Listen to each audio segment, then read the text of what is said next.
Hey, welcome back to my channel. If you are new here, then hi, my name is Erica, and today I am going to talk about disability and catcalling.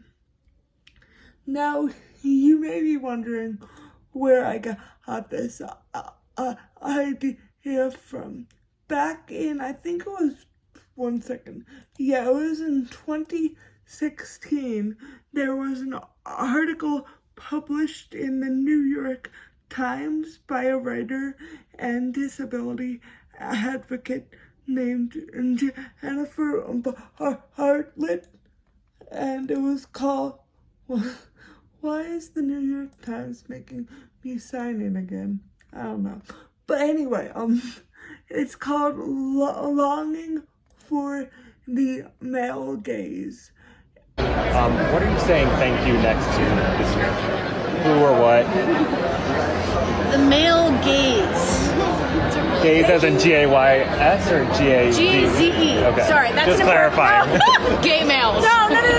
You're saying goodbye to That's me? an important clarification. G-A-Z-E. I say thank you next to the pressure of... God damn, come on. That was such a good answer. No, gaze meaning G-A-Z-E, not G-A-Y-S.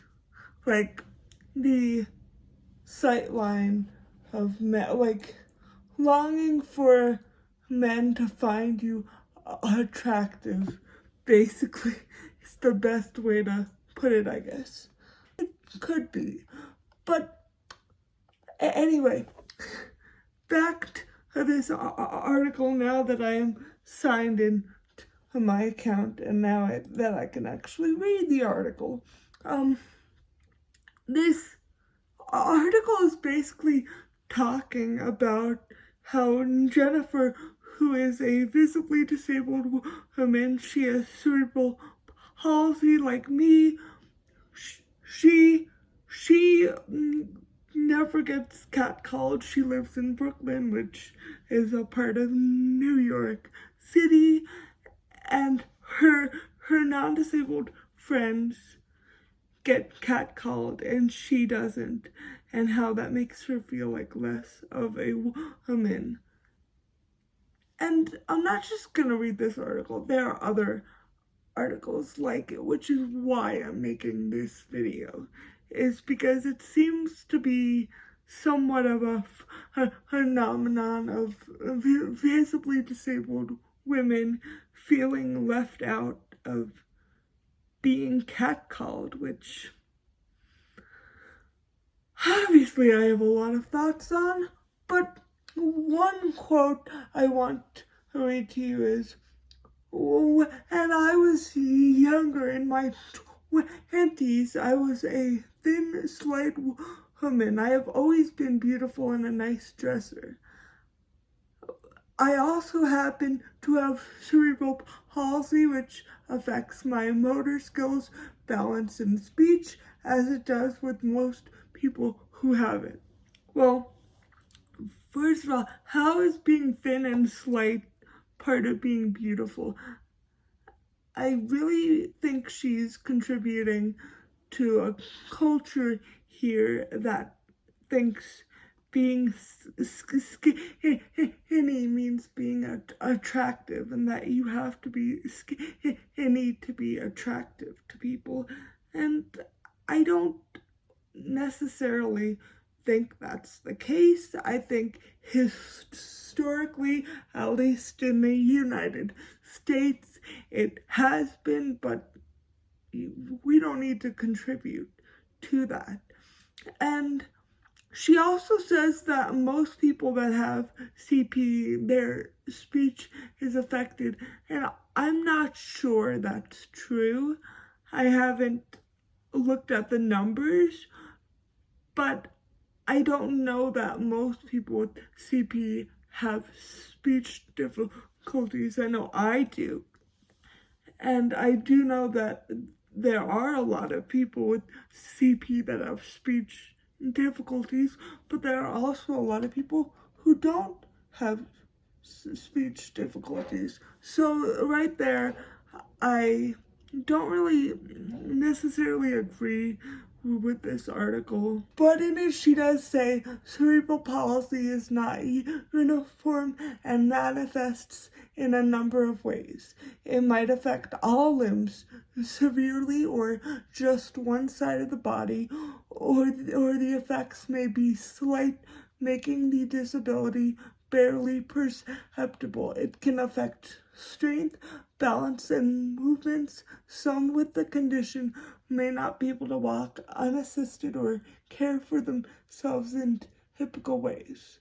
To put it bluntly, people with cerebral palsy appear to have strange movements. Well, I don't like that line.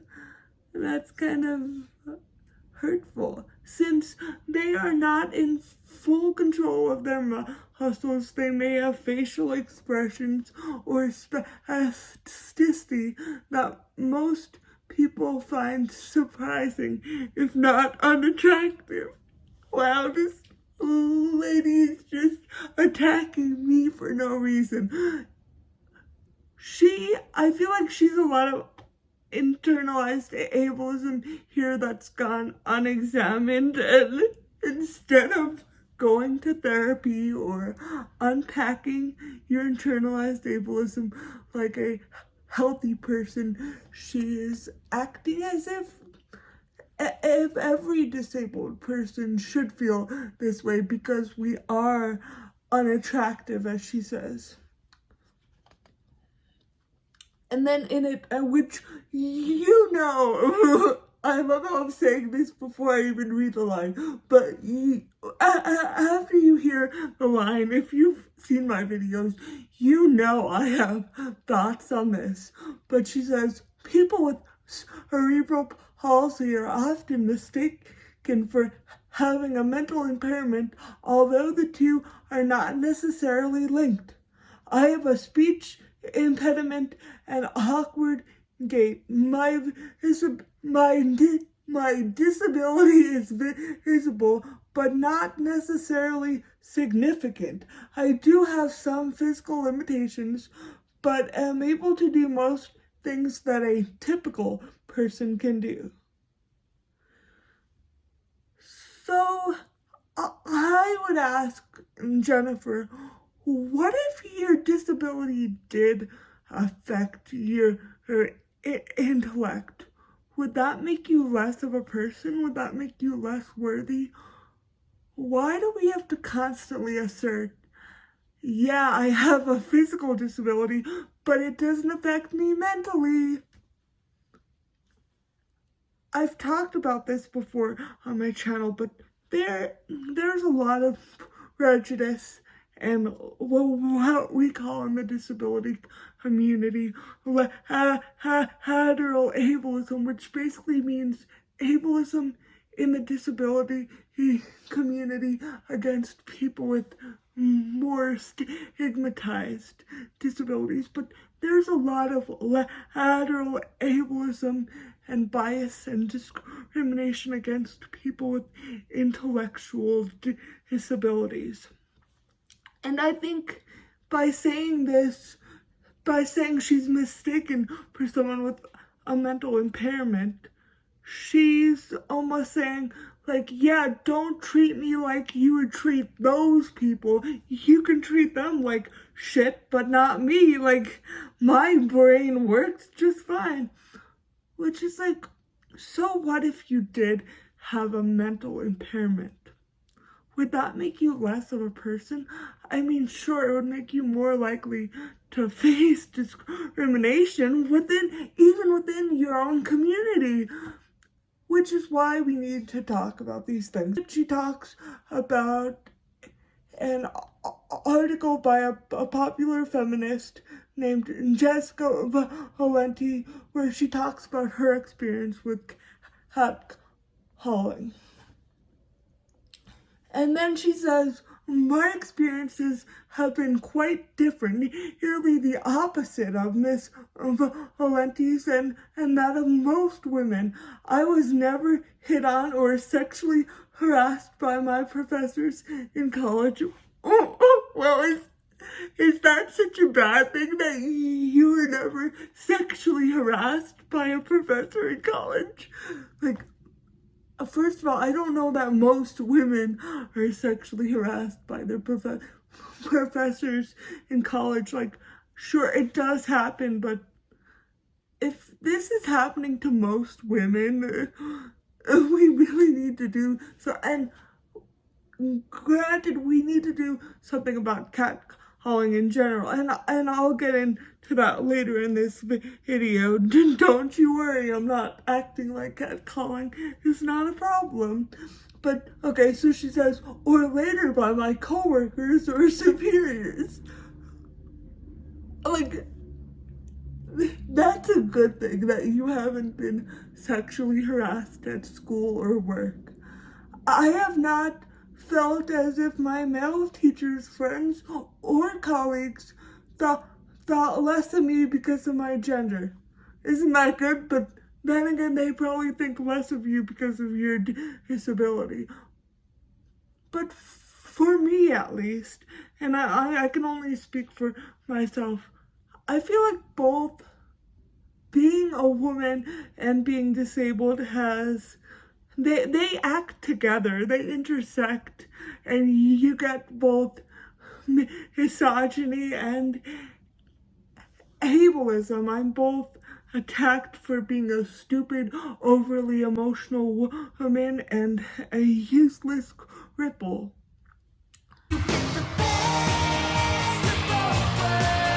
And I say that those are not my words, but that is the reaction I get from society. I don't think I'm useless.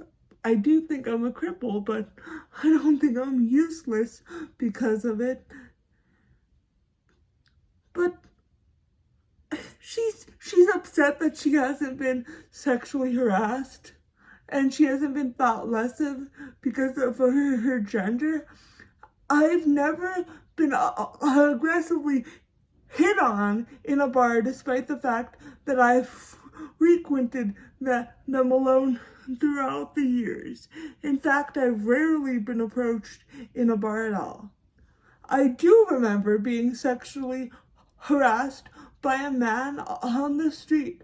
Once I was 18 years old, I was waiting for a bus, and a man pulled up and offered me a ride in his car, and I declined. He got hostile and asked if I was wearing panties. I was more startled than anything, and I left the curb to go into the nearby movie theater where my friend worked. I didn't tell my friend what happened, but I waited with him for the bus. This was very frightening, but I wouldn't say the incident traumatized me, or is it something that deeply affected me. It only happened once. So basically, she has been catcalled before. She just kind of hopes it would happen more often, I guess, is what she's trying to say. And I'm not even trying to be facetious here, because I do realize this article, more than being about wanting to be catcalled, it's about wanting to feel like a woman, like a normal woman.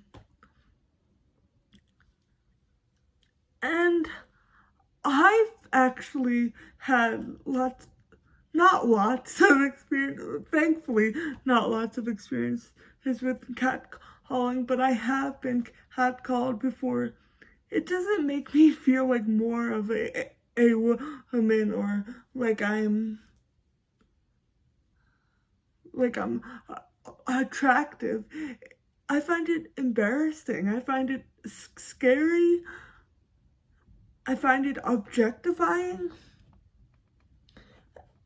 And she says she doesn't want to discount the experiences of non-disabled women who've been catcalled and have been sexually harassed by men. But then she says, but I still would much rather have a man make an inappropriate sexual comment than be referred to, in the third person, or have someone express surprise over the fact that I have a career. The former, unfortunately, feels normal. The latter makes me feel invisible, and it is meant for that purpose. I like it when men look at me. It feels empowering. Frankly, it makes me feel like I'm not being excluded. No, instead you feel like you're in danger, or like you're not being valued for who you are, or being a human being. You feel like you're being valued for your body, and even more so than your body, what it represents to men. I don't want to discount how she feels like less like a woman and like she's being desexualized, because like I said in my previous video about disability and sexuality, disabled people are often desexualized, and that's harmful because disabled people are often not seen as people. But does that mean we should want to be sexually harassed? I don't think being sexually harassed is a testament to your humanity. And what scares me is this lady's like a college professor, and she's writing this article. Like, she's not really self-aware, and how do you think her students would feel reading that if they've been harassed or assaulted or just experienced some awful things because men think that they're entitled to women's bodies? And here's another. This is a poem by let's see who this is by. It's by Maria Palacios, and it is called "If Men Were to Catcall Disabled Women." If men were to catcall disabled women, I imagine it would be like the world has flipped upside down and disabled women were suddenly found to be sexy, and just passing by would mean being exposed to unwanted shit like luscious curves, mamacita. What am I reading? Hey, gorgeous, can you give me a ride? Sexy scars, babe on wheels. Hey, sexy spokes, spastic is fantastic. Your cane is as sexy as you. Take off your leg. Don't make me Don't make me beg. I'm sorry. I can't take this seriously. Jesus. You're walking. Okay, let me compose myself. Your walker makes me want to jump her bones. You can roll over my toes. Anything for you, Hot Wheels. Can I have a lap dance? Can you give me a chance? Pretty woman rolling down the street.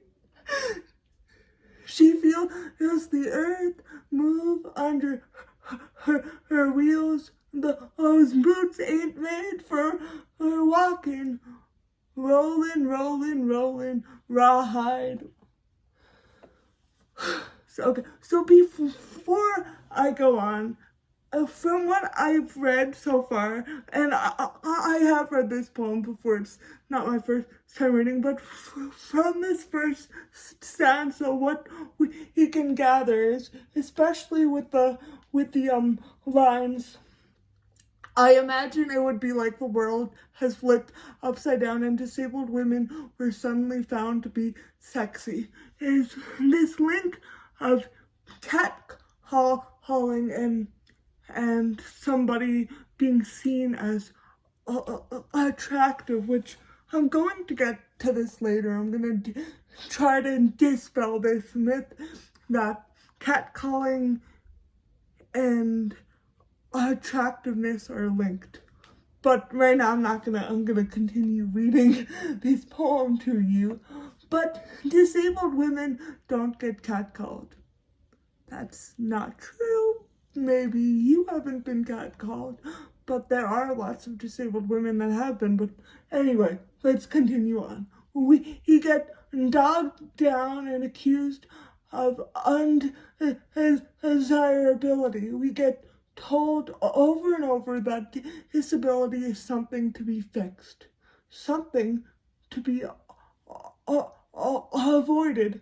So instead, we get assaulted by words of pity and fear while pretending we're not really here or wishing we did not exist. We get assaulted by ableism or inspiration in porn, like, God bless you, how amazing you are for wanting to keep loving life. I'm so sorry. Bless your heart. I will pray for you. I will pray for you to heal. May I lay my hands on you in the name of the Lord, and good Lord, and God forbid if anyone were to even conceive the thought of catcalling disabled women, because in the real world, doing so would make you look perverted and cruel for feeding false hopes to a cripple, or even worse, finding one attractive would make you a perv, and you're not one of those, are you? So, from both of these pieces of literature, I guess you would call them, I don't know that I think either of these are literary. I'm not being mean, but these pieces of writing, I'll call them. I'm sorry if I seem mean right now. From both of these women are linking the experience of being catcalled with being found attractive, when experts actually say that catcalling is more about power dynamics and people asserting power over another person than it is about how attractive or unattractive somebody is. And I can definitely say when I have been catcalled, I haven't felt sexy. I've been embarrassed. I haven't wanted to talk about it. That's actually why this is the first time I've even mentioned it on my channel, because it's not something you want to talk about. It makes you feel gross and dirty and vulnerable, and like you did something wrong for just existing, when in fact, no, it's the people that catcalled you that did something wrong by just objectifying you and kind of verbally assaulting you in a way. And I also want to add that there are times when people are catcalled, and if they don't respond a certain way, they can be at risk of experiencing violence, which is a really scary reality that a lot of women have to live with. And yes, even disabled women have to deal with that. There was a guy who tried to help me cross the street, and then he kissed me on the cheek, even though I said, please let me go, I don't want help. I can do this myself. And still it happened, and that's not luckily, but that's not the worst experience I've had, and I know it's not the worst experience other people have had either, but it's scary when somebody like comes up to you like that and is trying to flirt with you and is trying to like be like, oh, let me help you, I'll get you across the street, it's like, no, stop. If I wanted someone to help me across the street, I would have one of my friends, somebody I trust, to not forcibly grab me, to not objectify me, to not make me feel scared. And I have two more articles actually, but one of these kind of is more in agreement with me, and the other one is another one about disabled women wanting to be catcalled, which, why do you want this? And this is written by Halo Haley on the website The Establishment, and it is called In Our ableist society, a disabled body is necessarily a desexualized one. And in it, she basically says, in feminist spaces, catcalling is presented like it's a universal experience of all women, which maybe I haven't been in enough feminist spaces, but I've never gotten the experience, I've never felt like they were trying to insinuate that catcalling is a universal experience, and if you haven't been catcalled, then you're not a real woman. I've never experienced that, and I'm not saying she hasn't, because maybe she is in these spaces and they're making her feel that way, but that's a problem with these spaces then, if that's the case. And here she says, I'm a 26-year-old woman who has never been street harassed. I've never been catcalled on my way to school, honked at in a parking lot, leered at on a train, roped in a Starbucks line, or otherwise sexually harassed in public. I'm not afraid when I leave the house that I'll have to hand off aggressive, demanding men. I don't mentally chart various routes home looking for the one where I'm least likely to be accosted. I don't know the fear, embarrassment, and or anger that comes with unwanted sexual attention. A not insignificant part of me wishes I did, though. I'm not gonna tell Kayla how to feel or how she would feel if she experienced this, but I definitely wonder if she was catcalled, or street harassed or sexually harassed in any way, would she feel differently?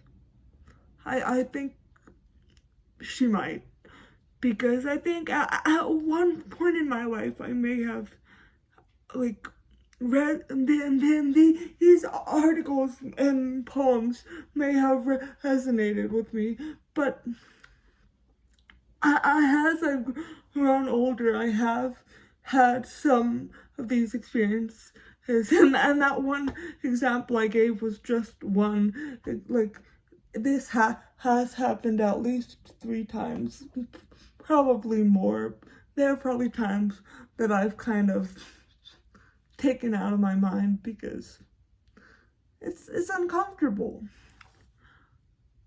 I think this is one of those things that it's like you don't know what you have until it's gone. Like, you want to be catcalled, but then if you were, I do feel like people may feel differently. And again, she's linking being catcalled as being a woman. She says, people register disabled before they register women, and the former always overrides the latter. In Erica fashion, the second I finished recording and I made myself a cup of coffee, my second one today actually, but I realized there was something I wanted to say that I forgot to add, and this is why I try to take notes for these videos. I didn't for this one. I really should have, but I didn't. But anyway, this reminds me of the TV show on Sundance. It's called Highland, and it is about this plus-sized, this bigger woman who is trying to navigate life as a woman who's often desexualized by society, but also faces a lot of other issues. And she goes on this date with a guy who fetishizes fat women and isn't necessarily attracted to her, but is infatuated with her body type and makes her eat a ton on a day. It's really, really bizarre episode. The show in and of itself is bizarre, and I think that's why I kind of enjoyed it. But anyway, and in this whole show, she really struggles with feeling like she's not like a real woman and she's not treated like a real woman, and she wishes she faced the same harassment as inner women. And if you've experienced sexual assault or sexual violence before, this may not be a show you want to watch. I really wish it came with a trigger warning because I was not expecting that. But this guy she goes on a date with, then there's this very violent rape scene, and in it he's mocking her weight and saying things about her body. And I think that is when Plum, and that's the name the protagonist goes by, is Plum, even though her name is Alicia. And in that moment, she realizes that she thought being objectified would mean being empowered, but it didn't. And that was really a turning point for her character in really wanting to fight not only for women's rights, but just justice, and for women to not be treated like objects. And I think that show relates to this because it's about a woman who feels like she's being left out from the objectification of women because she links being objectified with being thought of as sexy and desirable and beautiful, when really it's not.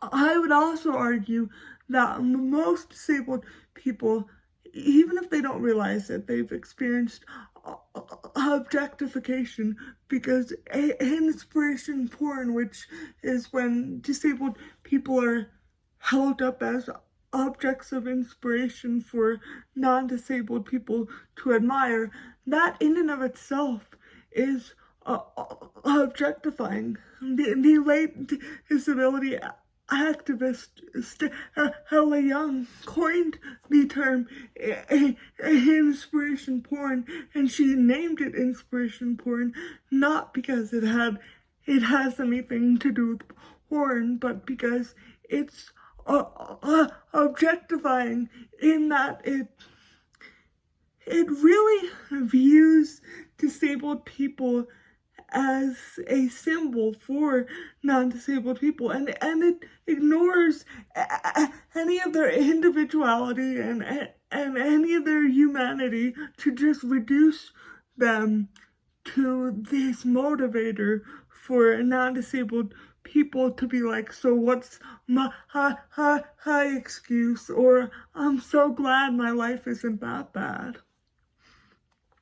And in it, that's really putting disabled people down and reducing them to one-dimensional plot devices. I don't know if any of that made sense, but yeah. Being catcalled doesn't mean you're sexy. It means you're being objectified. It means people are trying to assert their dominance over you. They're trying to intimidate you.